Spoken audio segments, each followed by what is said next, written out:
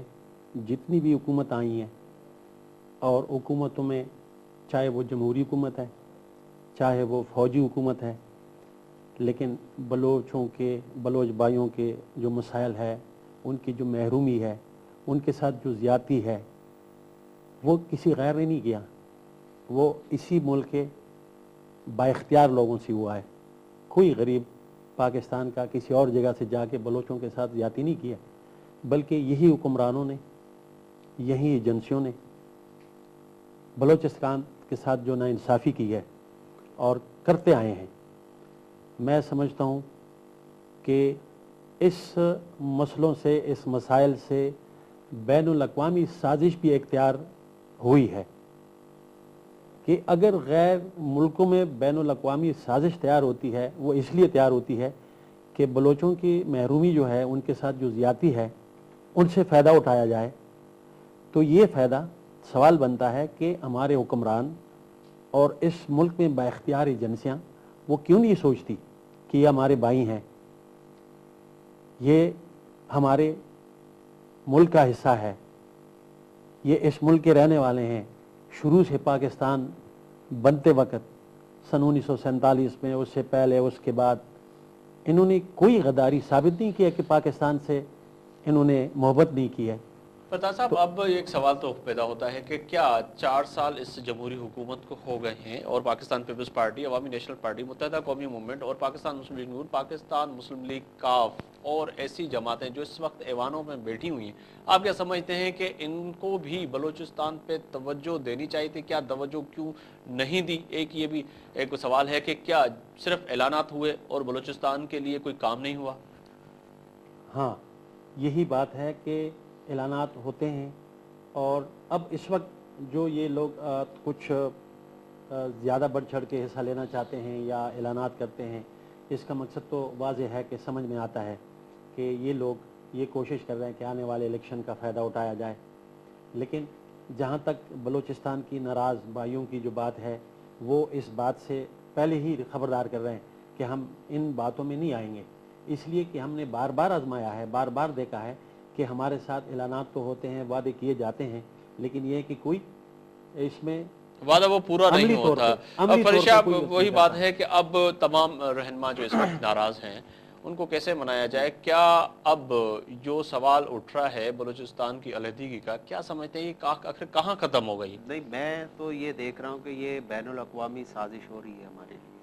اور اب ہماری جو یہ امریکن کانگریس میں جو ایک قرارداد، کون نشاندہی کرے گا بین الاقوامی سازش؟ تو سب تمام کو، آپ رہنما کہہ اب دیتے میں ہیں کہ آج جی آپ کو بیرون بتاؤں، ملک کے ہاتھ ہے. اور ان کا جو اب بلوچستان کا جو ایشو سائیں نے بھی فرمایا،